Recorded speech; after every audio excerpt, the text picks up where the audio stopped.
He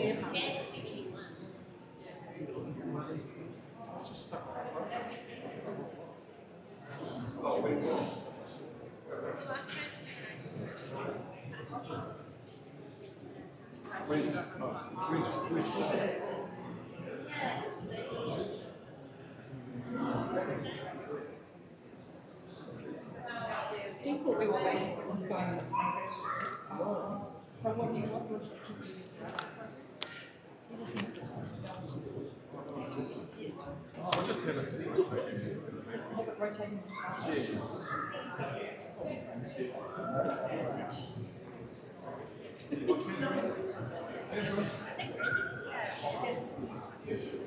You get the change on another one.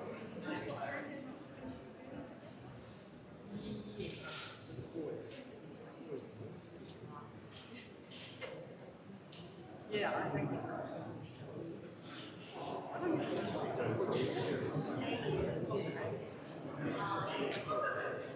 Or 7 in a bit, and really always round it up to 8.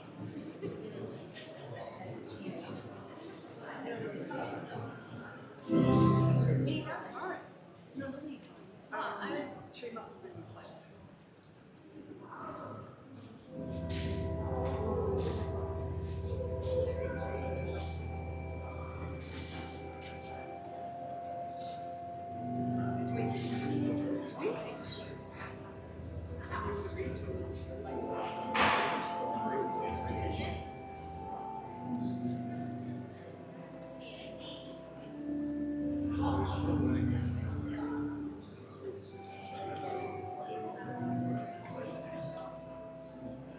We were just wondering.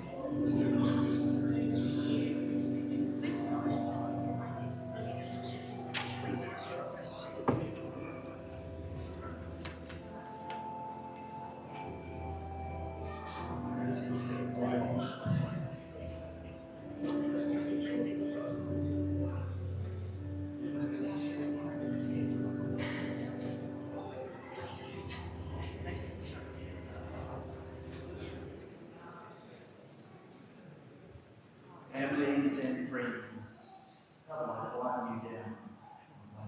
We have time to catch up with each other. A cup of tea following this ritual service, this movement's celebration. So let me begin. Let us begin by lighting a candle of thanksgiving for Jane's life. We are thankful for the gifts of life. We are thankful for love that never dies, and as one poet has written, love doesn't die, people do. So when all that's left of me is love, give it away, give it away, give it away. Tēnā koutou, tēnā koutou, tēnā koutou.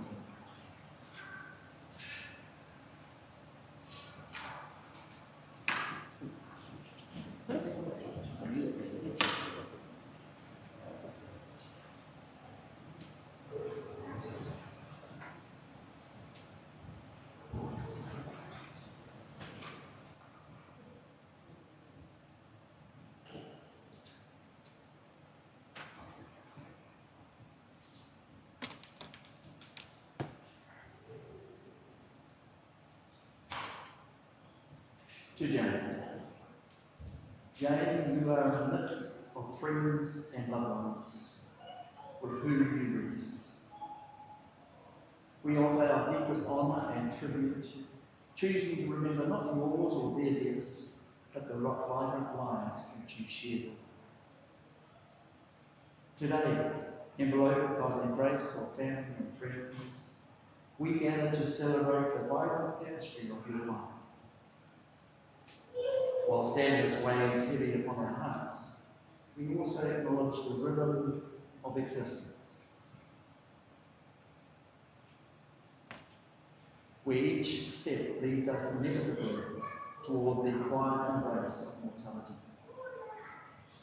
May your journey's end be a testament to the beauty of a life well lived, and may the gentle hands of time grant us all the grace to greet old age with dignity, and ultimately find blessed release from the confines of mortality in the tender arms of eternity.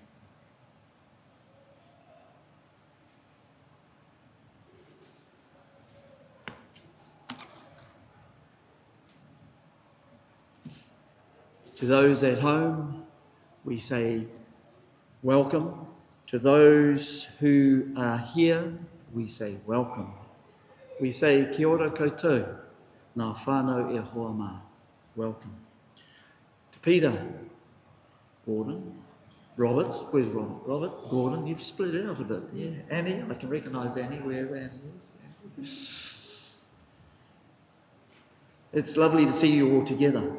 It's lovely to be here with you. It's not lovely that we gather because of a death, but it's lovely we gather to celebrate life. A life that has been well lived, thoroughly lived, and shared with you and many of us through many years. We embrace you through this time. We surround you with our love and our thoughts. And we acknowledge your mum. We acknowledge that her company has been for us all in many different ways. And you will miss her company, most of all. But you are bold enough to know that life is for living, and you will continue to live life. Jane, as you know, has lived 96 years. Lived 96 years. And she comes from a long line of ancestry. And she leaves a fair number of ancestors behind her. Am I right? A good number, a significant number, yeah. And so there's plenty to talk about. So relax. We're not going to go through the whole 97 years and be here for the whole 99 yards, but we're going to be here. So relax. I invite you to relax. There's no rush. There'll be an opportunity for others who might like to come and share a memory or two to come forward and do that. And if you go on too long, you'll hear the guitar strum go, and that's time to stop. And then you're all invited to a cup of tea following in the hall next door. So welcome, welcome, welcome. I've been granted special privilege to officiate today.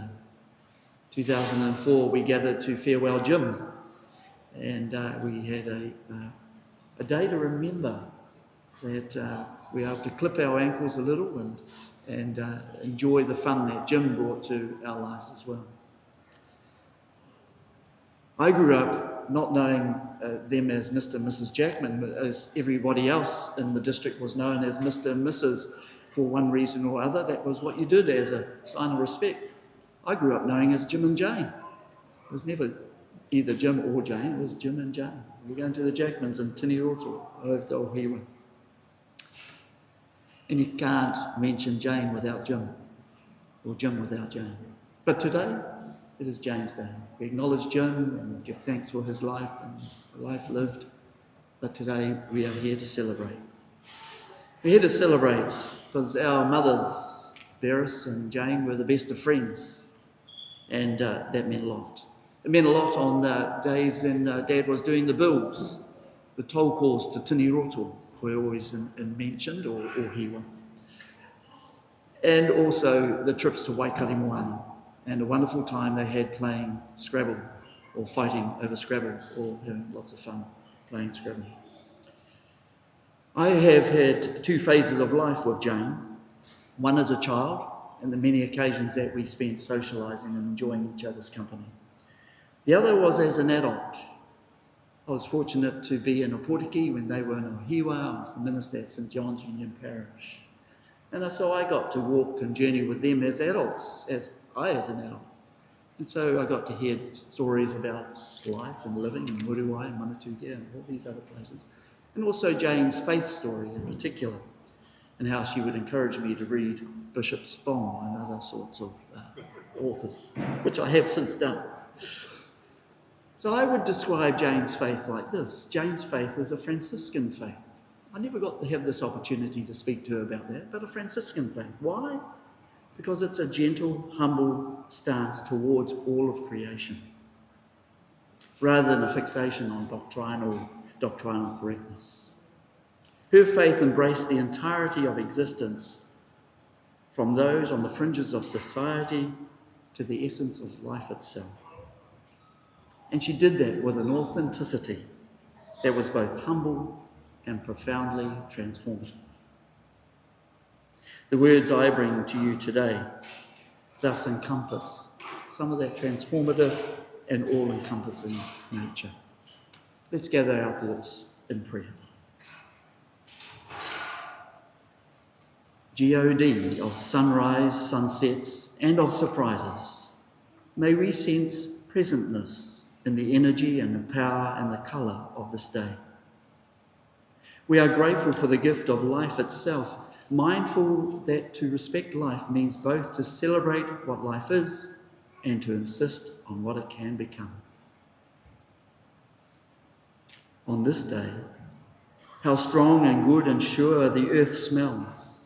Blessed are the forests and the paddocks, the trees and the wildflowers. Blessed are the rivers and the lakes, the ocean and the wetlands. Blessed is the air we breathe. Blessed are the galaxies, sun and moon, stars and planets. On this sombre day, may we be enveloped in the fragrance of memories, blessed with the essence of cherished moments, and adorned with the perfume of love's enduring legacy.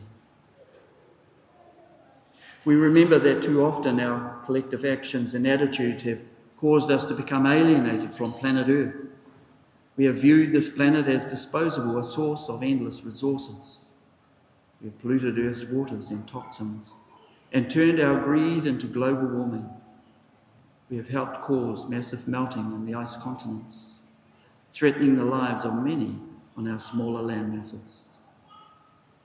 We lament our past ignorance as we seek to protect and repair and be new advocates. Hidden life, vibrant in every atom, hidden light shining in every creature, hidden love embracing all in oneness. May each of us feel as one with that which is divine and know we are also one with every other. This is our plea. Amen. I invite you, if you can, to stand and sing together Amazing Grace.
Peter, I invite you up.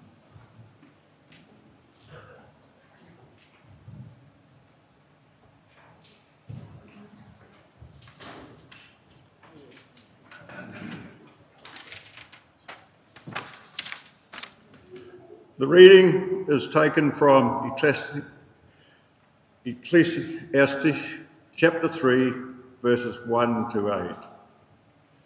To everything there is a season and a time, every purpose under the heaven, a time to be born and a time to die, a time to plant and a time to pluck up that which is planted, a time to kill and a time to heal, a time to break down and a time to build up, a time to weep and a time to laugh, a time to mourn and a time to dance, a time to cast away stones and a time to gather stones together, a time to embrace and a time to refrain from embracing, a time to get and a time to lose, a time to keep and a time to cast away, a time to rend and a time to sow, a time to keep silence and a time to speak, a time to love and a time to hate, a time of war and a time of peace. I don't know if you're going very far, Peter, but the eulogies are now. Who was going to go first? I'm a little relaxed now, so I think we're a little relaxed with the order. And in amongst the eulogies before, who's going to be last? Gordon. So when we've sort of completed these sorts of eulogies, you're invited to come forward and share a memory or two. If there's just a gap and a silence, that's as good as anything. But as soon as if you are up here and you see Gordon stand up and speak, you know your end has come to an end. Thank you, Paul. Well, everybody, welcome and thank you for coming to not just mourn Jane, but celebrate her life. It's wonderful to see you here. Fortunately, we know most of you, and I hope you will join with us afterwards. I'm going to just run through a potted life of Mum's long life without too many details, with the odd story about things Scottish, because she was born a Scot and she certainly died a Scot, and that featured large in her personality. And Gordon is going to speak later with a few anecdotes and stories to sort of flesh out the bits and pieces.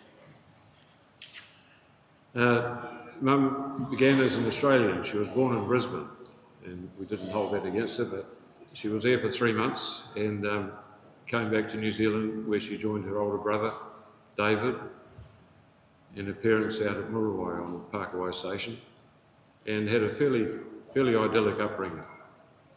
She was very keen on animals. Most of the photos of her in those times, she's holding a kitten or a puppy or riding a horse. There could be some noise shortly.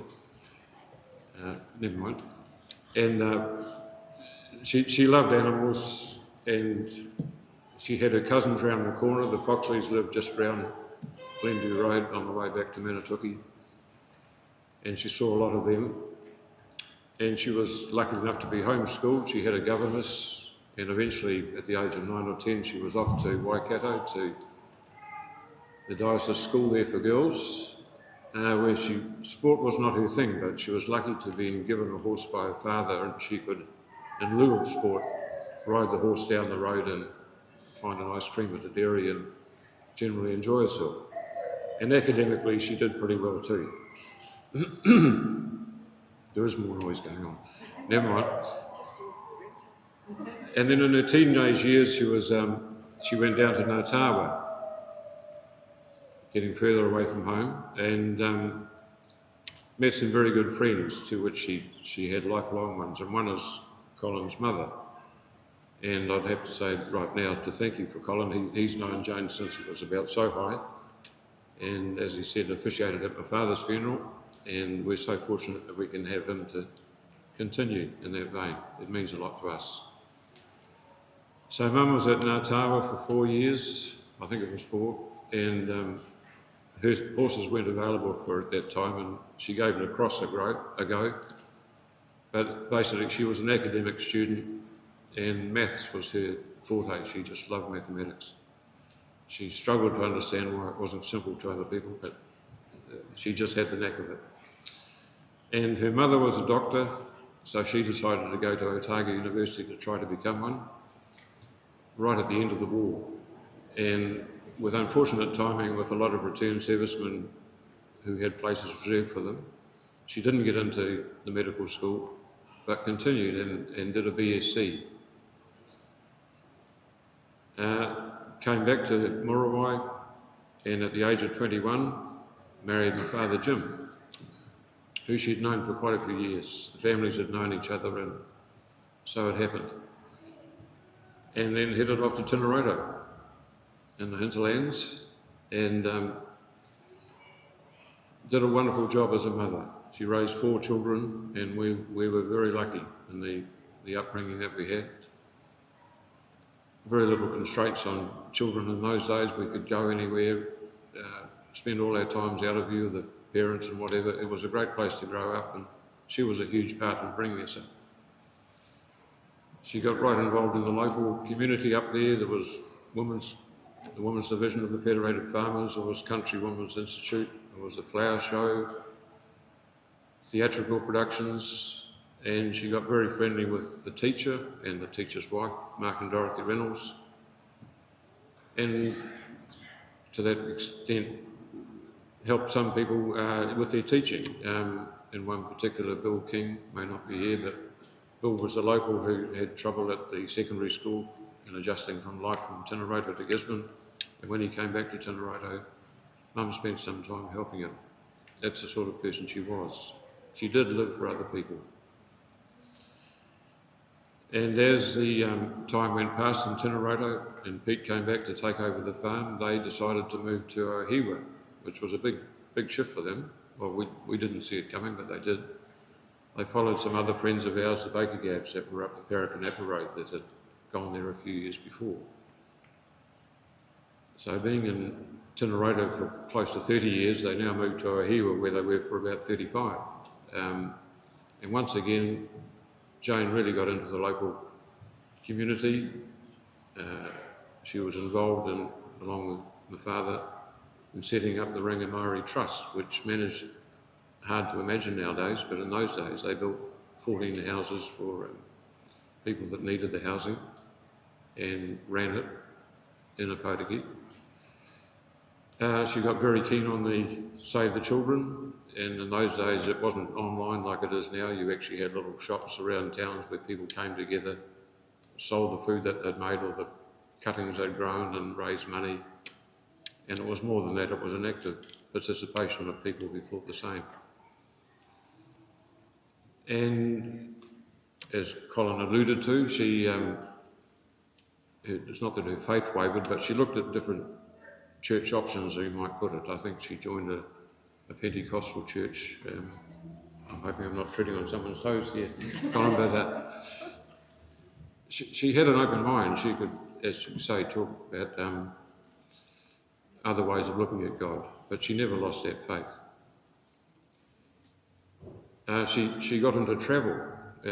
She and a group of women went to Vanuatu with a whole lot of sewing machines to teach the locals how to dressmake. Sort of thing I hadn't imagined that my mother would get into when I was much younger, but she did. And family history started to come in at that stage. She got very keen on, especially her Scottish ancestry, of which the Mackays featured largely. And for those who are unaware, the Mackays come from the most God-forbidding part of Scotland, up in the northwest corner, where the topsoil is measured in centimetres rather than anything more. And our ancestors had come from there in the 1850s and 1860s. And so she was very keen to go back there and try and catch up with where they'd come from, which she did. And at the same time, she compiled her book of her family history of the family of the Mackays that had come out to New Zealand. And in those days it meant writing letters and visiting churches and old records. There was no internet. And she stuck at that for probably 10 years before finally putting it together and printing a book. But it really did mean a lot to her, her ancestry. And then we had the good fortune in the early 2000s to take my mother up to Scotland, back to the same place up in Sutherland, as it's called. And there's a mountain up there called Ben Loyal, which is, you know, it's the manga of the Mackay family. And we thought we'd climb it. So my mother at that stage is in her late 70s, and we headed off on this trek.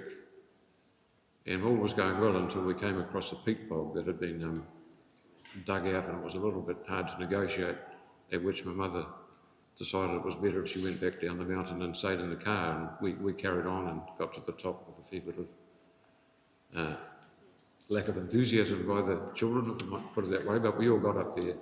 But the fact that we got there meant a lot to my mother.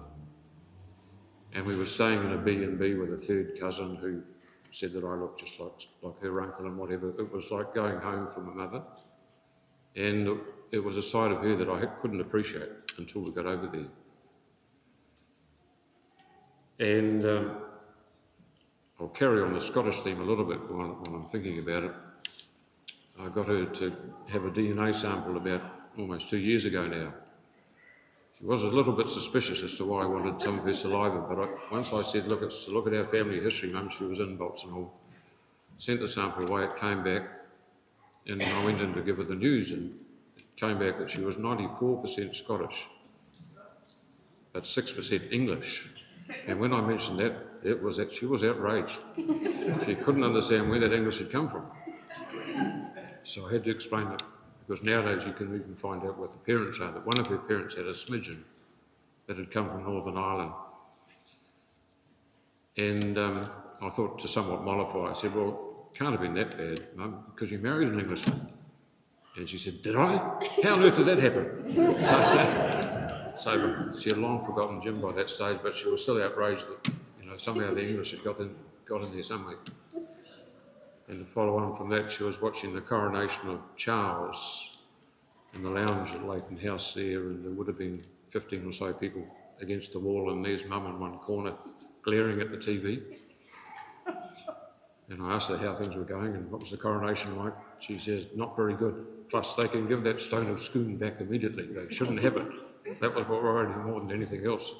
Those English have still not turned that stone back, sent that stone back to Scotland. So she had, in the words of my wife, she'd become an uber Scot towards the end.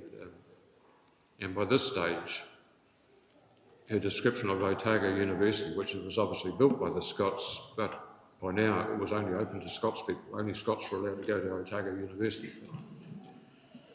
So I digressed a bit there about Scotland, but so she left Ngātawa and went to the university, got up to Tineroa, went over to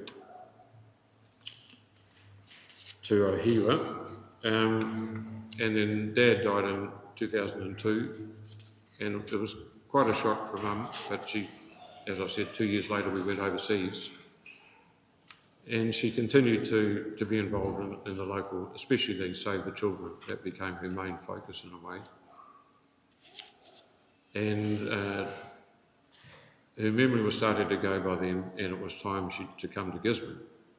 And in a funny way, this brings Colin back into the story. By this stage, her last dear friend was Beres, Colin's mother. And we'd found a house for her to live in Clifford Street, which had a meat safe, which she was very impressed with, because Scots are quite keen on saving power with the refrigerator and hanging meat in a meat safe. But sadly, Beres died just before, at that time, and that was the reason she decided not to come back to Gisborne, but to stay over in Ohiwa. But she did come over in 2013, when it was a bit hard for her to look after herself, and spent the next 10 or so years there, mainly playing Scrabble with her cousin-in-law, Phil Foxley, who is slightly older than Mum, I think, and pretty sharp. And although Mum's memory was going down, she could still beat Phil with Scrabble, so she was quite happy about that. And Pat Black, who was her sister-in-law. So she had good company there, and eventually she took a tumble, broke a leg, and wound up having to go to Leighton, where they really looked after her. So she'd had a very long life. Over that life had done a tremendous amount of work for other people with little thought for herself. Brought up a family, and if I could have half her life, I'd be doing really well. I think she did really well. So I'll pass it on to some of the next generation who've got something to say.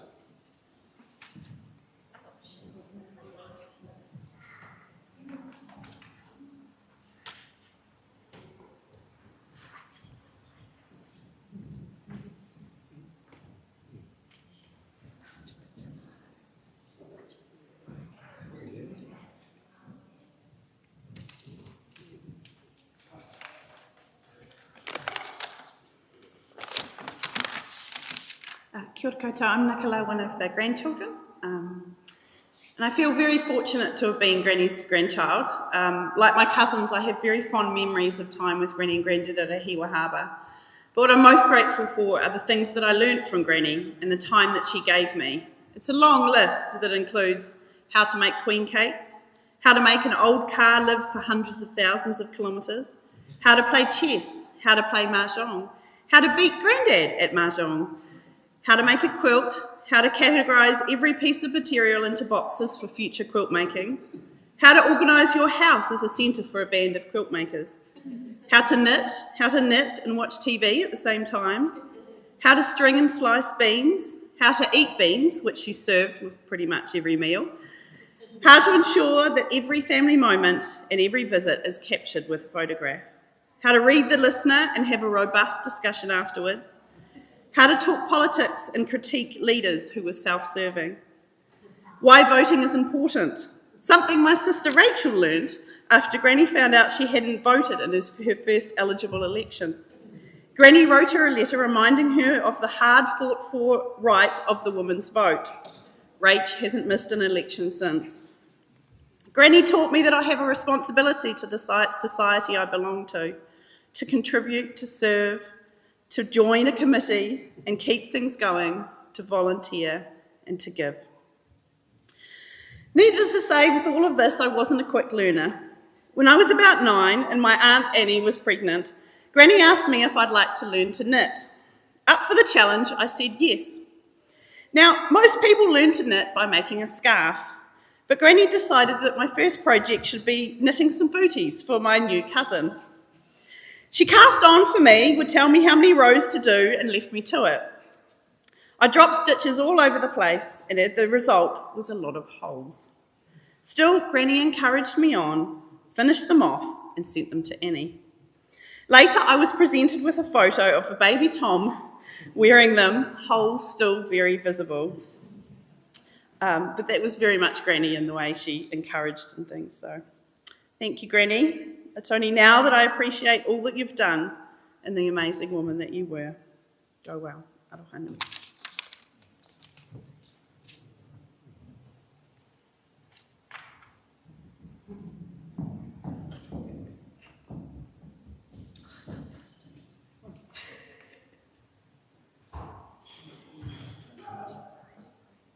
Any other family? Any other family? No? Anybody want to bring any memories, thoughts? We'll give a 30-second lull and just sit comfortably, and then you can.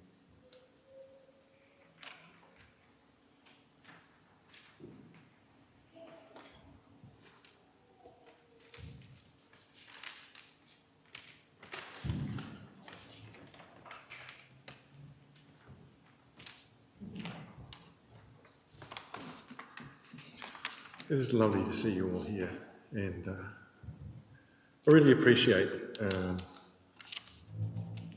Mum's connections that she had with so many people and affected so many people. So my job, I've just sort of talked a few stories maybe that other people haven't, even maybe some of my family haven't heard. So I thought I'd just show a few different lights to Mum. First one was on driving. So she learnt to drive in the war because her mum used to go to the hospital if they had a petrol ration. And so Mum was able to go in there and learn to drive, much to the envy of many other people at the time. And she certainly loved driving. And I think that one of the things I remember most about that was when I was about 7, she used to take me into Wairoa to learn to swim, which was just a lovely thing. We used to drive in there. It was just an incredibly long way, but we'd get there, and that's where I learned to really swim, and that's a gift that I still very much enjoy. But one day we were going in there, and just past Te Reinga, and the last of 7 cattle trucks, all with the trailer on, had pulled out, and suddenly in front of us there were all these cattle trucks, and she was going, "Oh God, we're going to be late," etc., etc. Anyway, that's when I saw her exhibit racing driver characteristics, because she managed to pass all of them on a metal road. I was thrilled. I hadn't seen this before. And she sort of knew the road very well at Marumara and other places where there were straights and things, and she had it timing, and vroom, the Peugeot went past. That was one of my thrills. Later, she got into a deal with the local Ford company and imported Ford Falcons. Now they're sort of, really sought after cars. But they were pretty amazing. And so I was a teenager at the time, and I remember she taught me to drive. And driving back once from Wanganui, I think I got up to 95 or even 100, and we're talking miles an hour. And somehow she let me. I don't know why. But it was she would exhibit slight behaviour of just holding on to something like this. Okay, I should slow down a bit. But and I think Bob mentioned how some of my learning was a little slow when it came to driving occasionally. But anyway, so I really remember that side of her. So as Mum said, as Bob said, in terms of Tini Roto life, women's division, CWI. I remember one time we went there, she used to take me there and I used to go and play while they were all in the meeting there, and there was a raffle and she won a plate. And this plate, I still remember it vigorously, but that's the first time I ever saw anybody win anything. I thought this was very exciting. Apparently I've told I don't give into it, but a tendency for gambling I think I could give into. But I was impressed that you could actually win something, so that was a new learning. About that time, I remember Raywin, I'm not sure of her name, but she came from Te Reinga, and basically Mum, it was a woman's refuge type thing that she did. And she came and lived with us. I remember she taught me the long poi, which was very, I loved. And eventually she lived in Christchurch, and Mum kept in touch with her all her life and followed her kids and grandkids and things like this. And right from the start, Mum really did that sort of thing. Another thing I remember from Tini Roto was her play reading group. And so this is obviously before the internet or before TV. And so she had a group there, and they would be sent whole books of plays. And what they used to do was not put them on, but actually in the living room, all sit around, take a part, and go through the play. And really, when I think about it, that's quite an amazing thing to do, something that probably nobody does now. But I was very impressed with that. And we used to put on a few plays here and there and do stuff like that, put up stages, and I still remember some of those things very vividly. But, that was very, very creative. I was telling this story last night, and someone said you shouldn't tell the story, but I will anyway. There was a magazine called Thursday. I don't know if any of you remember that magazine. It was a women's magazine. And she came in one day to me when I was about, 12 or 13, and said, "Hey, have a look at this." And it was a design of a machine which a thing you put on your record player at I can't remember what speed it was, either 78 or 45 anyway, and put a light in it and looked at it with your eyes closed, and it did this flashing. And if you do that, some of you might know if you're driving down a road and you pass some poplars, you see the flashing lights. Well, if you look at that, you get all these hallucinations. I tell you, you didn't need drugs for this. And it was actually the inspiration of a lot of Cubist art. And I used to do this, and it really inspired me. It was sort of quite an amazing thing. And my mum turned me on to this, which is really, not what you'd think, but she did. Another thing I remember there very much was I'd say to Mum, "What can I do?" And she'd go, "Well, go and weed the garden," And I'd be sat outside and sit on the garden. And so I'd get into sitting in the garden and digging it all up and everything. And I'm sure that's where I got my training to be an archaeologist from. because in a later life I was an archaeologist and my skill was digging up post holes and other things. And I'd be sitting on my bum because I'm not great at standing and digging all these things. And now in our garden, and Catherine goes and does a whole lot of stuff, but I do it. It has to be forensic. There's no weeds left at all. But her garden in Ohiwa, she had a wonderful garden, and it was a sort of social history of all her friends. Because we go around and talk about it, and she said, well, so-and-so gave me this, and this was this plant, so-and-so gave me that. And you could actually walk around that, and it was a history of all her friends that were remembered by the plants they gave her and were in her garden. So her garden was this very alive place, and she was a good gardener and loved her gardening, but it was also a real social sort of shrine in a way for all her friends that gave her that gardening. Bob mentioned Rangi Marie, the community housing and the Kaumātua and Kuia that were there, and her quilting group was just amazing. The fact that they could have a quilting group and make these things and raise enough money to build the 14 houses there. It was quite something. Dad, of course, used to go in there and just loved.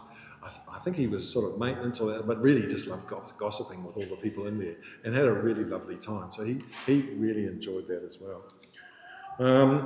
Another thing about Mum and her quilts, she had synesthesia, I think that's how you say it, which is where you see letters and numbers as colours. So I could ask her, what is an E like? And she said, oh, that's yellow.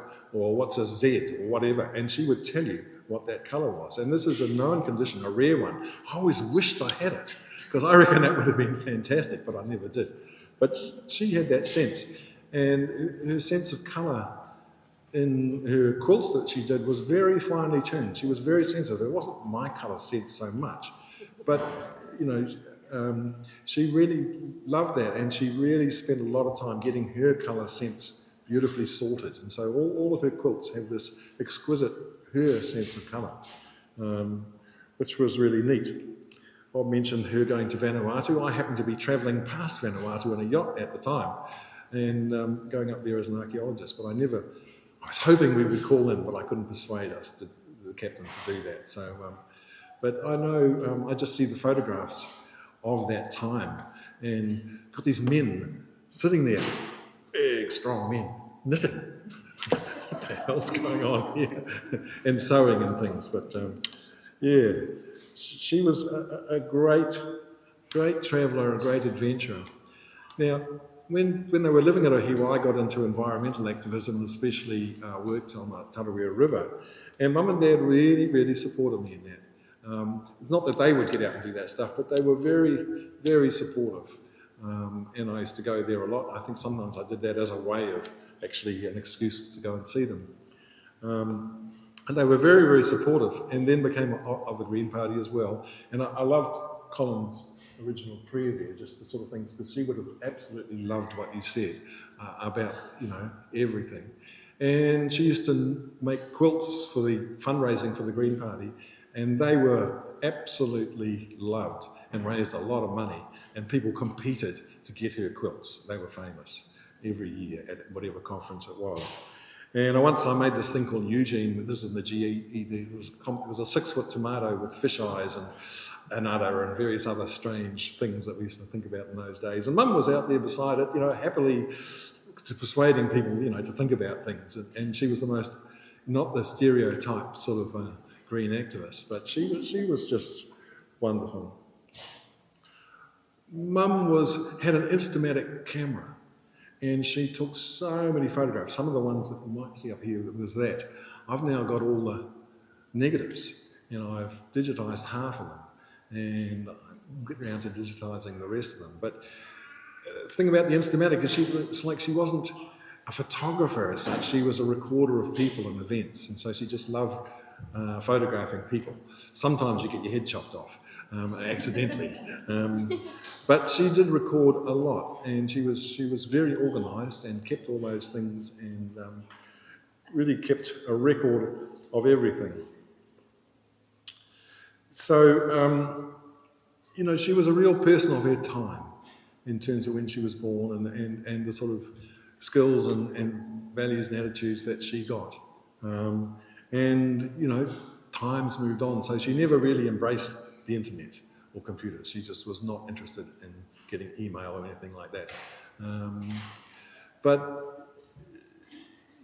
you know, I do remember just the support that she gave and the non-judgmental value, because I sort of took a different path and it was a bit confusing to them, I think. But there was never any judgment, there was always support. So she had this wonderful just view of life and other people, very, very wonderful. So I'm just thinking the last sort of memory of sort of happiest times, I'm thinking of her down at Doneraile Park and sitting around in the evening maybe with the Gordons and a G&T and roasts chops over the fire, and we'd be off swimming or later on going eeling, and just the sort of, for me, those are sort of very, very happy times. So last time I went to see her, I had a lovely time. This was in January, and it was a bit hard being in Thames because it was just hard to get down here. But we spent a beautiful, almost couple of hours at Leighton House overlooking the river, and there were always palm trees on the other side. So she's telling me about how those really tall ones over there, she couldn't climb those as well as she used to, but those other ones would be no trouble at all. So she was sort of living in this world, which was, because as a kid she loved climbing trees. Her and David used to climb trees. I once heard she fell out of a tree, might have been 50 feet, and was saved by the last branch. And her mum discovered her in the bath with all these bruises and said, "What are you doing?" It's a bit like us, you know, we were let just go and to do whatever. There wasn't the health and safety approach that we have now to bringing up kids. But that last time, she was that sort of, you know, really constructing for her memories. She was also aware of where she was and how grateful she was of being looked after and being there. And then she was talking about, you know, you can't live forever and that sort of thing. And then as we was leaving, she looked at me with a bit of a smile and she says, "You know, I'm too young to die." And this was just a little while ago. So she kept her sense of humour, despite that, all the way right to the end. And yeah, that was really great. So, yeah.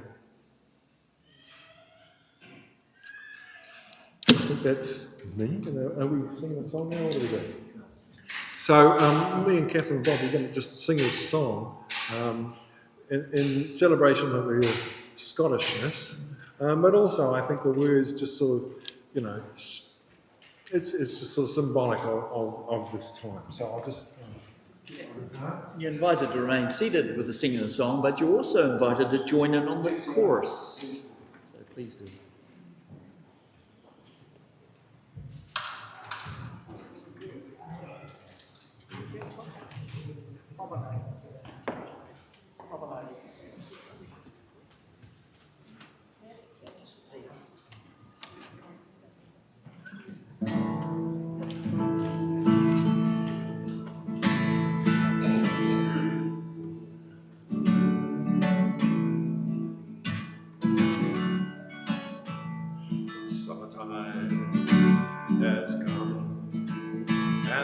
Trees are sweetly blowing, and the wild mountain thyme rolls around the blooming heather. You go, as she goes, and we'll all go together to the wild mountain thyme all around.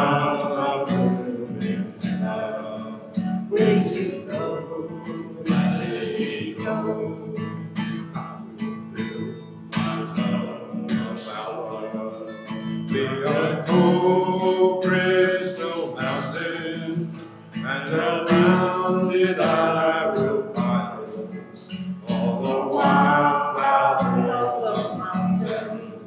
Will you go, as he goes, and we'll all go together to the wild mountain thyme all around the blooming heather.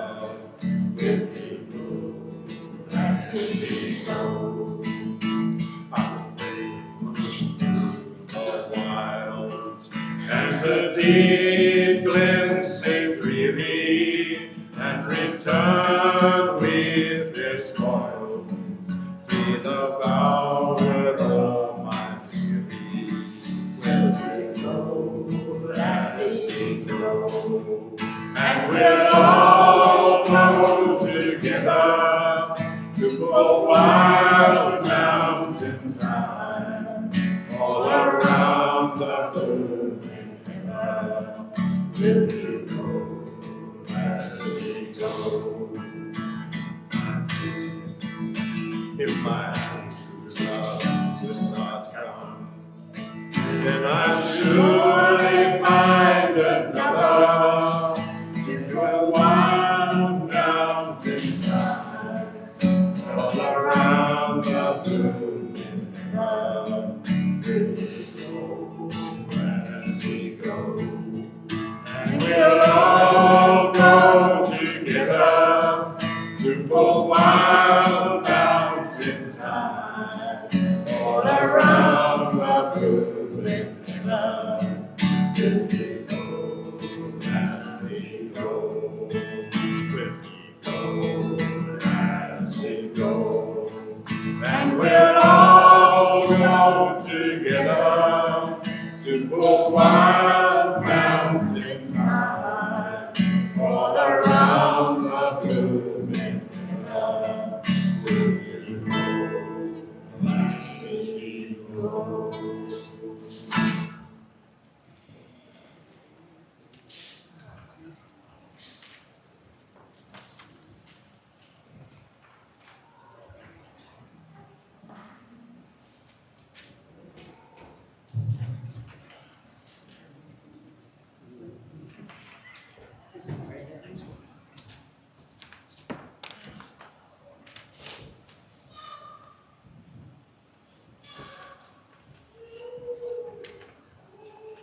A prayer of thanksgiving for Jane's life.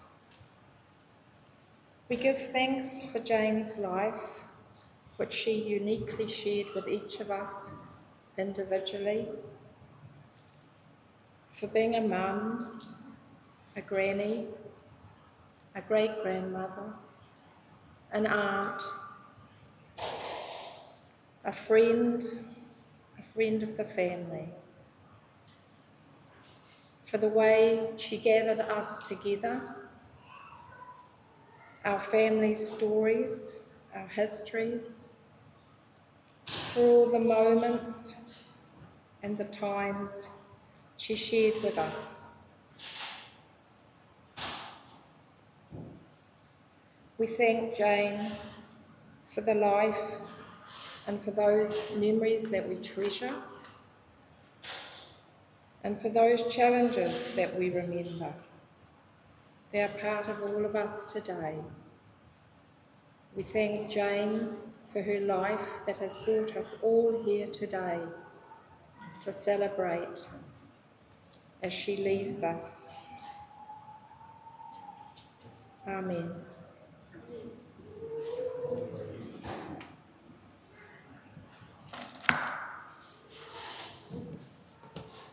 And we can all join together in saying that famous prayer of the almighty power that is love beyond what we can explain.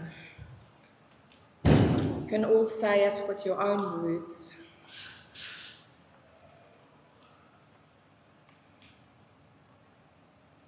Our Father in heaven, thy kingdom come, thy will be done on earth as it is in heaven.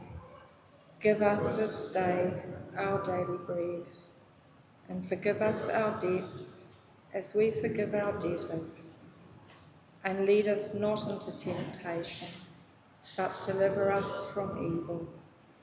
For thine is the kingdom, and the power, and the glory, for everyone. Amen. And may that wonderful love and peace and endurance and hope and humour that Jane had be with her and her soul on its path now, and stay with all of us in our life here. Amen.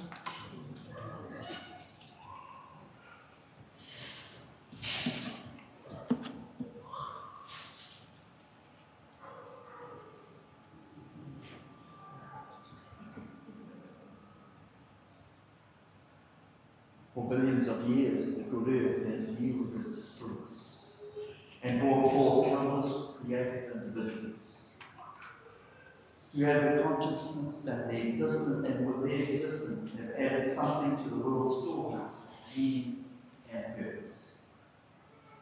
Jane has been one such person who has journeyed with us and added to our values. She has helped create our common world, making it a better place in which to live and love. Now her mortal remains are once again to be absorbed into the elements and returned to the earth. Ashes to ashes, dust to dust. In the cycle of life and death, the earth is replenished and life is eternally renewed. Earth brings us into life and nourishes us. The earth takes us back again. Birth and death are present at every moment. Jane's life has now passed into the ultimate community of human existence. I invite you to stand.